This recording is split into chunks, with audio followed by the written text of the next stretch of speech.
क्या मादक पदार्थों का सेवन करने वाले लोग रेकी नहीं कर सकते या मांस खाने वाले लोग रेकी नहीं कर सकते? इस तरह के क्वेश्चंस बहुत आ रहे हैं कि सर हमें अटैनमेंट करानी है और तो क्या हम जो मांस और नशा करते हैं तो उसका बैड इफेक्ट आएगा हमारे ऊपर? इस तरह के बहुत ढेर सारे क्वेश्चन आ रहे हैं और लोगों के डाउट्स भी हैं कि क्या करें। जो लोग नशा करते हैं वो रेकी कर पाएंगे नहीं कर पाएंगे, उससे कोई साइड इफेक्ट होगा या नहीं होगा? तो आपको एक बात कंफर्म बता देना चाहता हूँ कि जब आप एटोनमेंट कराते हैं तो उसके 24 आवर पहले से ही आपको कंडीशंस बता दिए जाते हैं कि आपको नॉनवेज या मांस का सेवन या मंदिरा का सेवन नहीं करना, किसी तरह के नशीले पदार्थों का सेवन नहीं करना है। तभी आपको आफ्टर 24 आवर पे अटूनमेंट करी जाएगी, यानी ट्रेनिंग दी जाएगी। एक तो पहली कंडीशन ये होती है। दूसरी कंडीशन की आपको रात में अच्छी तरह से नींद लेकर आनी है और सुबह नॉर्मल से थोड़ा ज़्यादा पानी पीना है, साफ़ सुथरे कपड़े पहनने हैं और नेक्स्ट ढीले ढाले कपड़े पहन के आपको क्लास में आना है, तभी आपको अटूनमेंट करी जाएगी। उसके बाद कुछ और प्रोसेस होते हैं। तो ये तो कंडीशन बताइए, तो कंडीशन में होता है।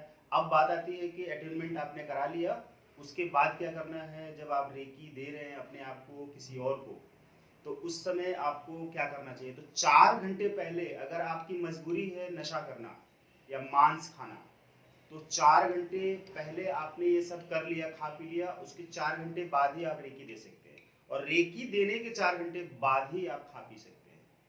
तो एक जो नॉर्मल कंडीशन है वो आपको अप्लाई करना है, तो आपको रेकी 70, 80, 90% तक बेनिफिट दे जाएगी। जो लोग ये सब नहीं खाते पीते हैं, बिल्कुल ही नहीं खाते पीते हैं, उनके खान पान में ही ये नहीं है, दूर दूर तक किसी तरह का कोई नशा नहीं करते हैं, यहाँ तक कि तंबाकू सिगरेट पान बीड़ी का भी नशा नहीं करते हैं, जो लोग रेकी हीलर हैं या स्पिरिचुअल पर्सन हैं, वो मांस मदिरा अंडा खाने से सब बहुत दूर रहते हैं, बिल्कुल नहीं खाते। उनका शुद्ध सात्विक भोजन रहता है, दाल चावल रोटी सब्जी सैलेड फल फ्रूट्स यही सब होता है, जूस इत्यादि ये सब, और नॉर्मल खाना बिल्कुल ही। तो उनके अंदर की जो पॉजिटिविटी है ऑटोमेटिक बढ़ी रहती है। तो चूंकि जो नेगेटिव भोजन है, यानी कि मांस मदिरा नशा किसी तरह का अगर आप कर रहे हैं, तो ये नेगेटिव खाद्य पदार्थ माना जाता है। तो आपके भीतर, आपके शरीर में, आपके सेल्स में, आपके ब्लड में नेगेटिव एनर्जी की क्वांटिटी ज़्यादा हो जाती है। अब आप रेकी जब देते हैं तो सबसे पहले वो रेकी आपको ही हील करने वाली है, यानी आपकी ही नेगेटिविटी को, आपकी ही गंदगी को, आपकी ही कचरा को साफ करती रहेगी। तो उसको भी बहुत टाइम लगेगा और बहुत कम रिजल्ट आएगा शुरू के दिनों में। जब आप मांस मदिरा का सेवन करते रहते हैं और करने के दौरान भी आप रेकी करना चाहते हैं, तो 4 घंटे का डिफरेंस आप रखते हैं। खाने से पहले 4 घंटे आप कर लीजिए या खाने के बाद 4 घंटे बाद आप रेकी कर लीजिए। ये कंडीशन बता दी जाती है कि कम से कम आप इतना कर सकते हैं। लेकिन आपके लिए ये कठिन बात हो जाती है कि बहुत ज़्यादा आपको मैनेज करना पड़ता है कि कब खाएं, कब रेकी करें, कब ना करें। तो इसलिए बहुत लोग अटूनमेंट कराने के बाद रेकी करना ही छोड़ देते हैं, क्योंकि उनका मांस मदिरा का सेवन करना मजबूरी होती है। तो चूंकि मांस मदिरा का सेवन करने वाले लोगों को तो रेकी करनी ही नहीं चाहिए। पहली बात, अगर बहुत वो लगता है उनको करना है, करनी चाहिए, जो हीलर बनना चाहते हैं, तो इस कंडीशन को फॉलो करते हुए कर सकते हैं। लेकिन आने वाले टाइम में अपना मन बना के रखें, माइंड में एक विचार बना के रखें कि मुझे ये सब नशा पत्ती और मांस मदिरा का सेवन करना छोड़ देना होगा, इन सारी चीज़ों का त्याग कर देना होगा।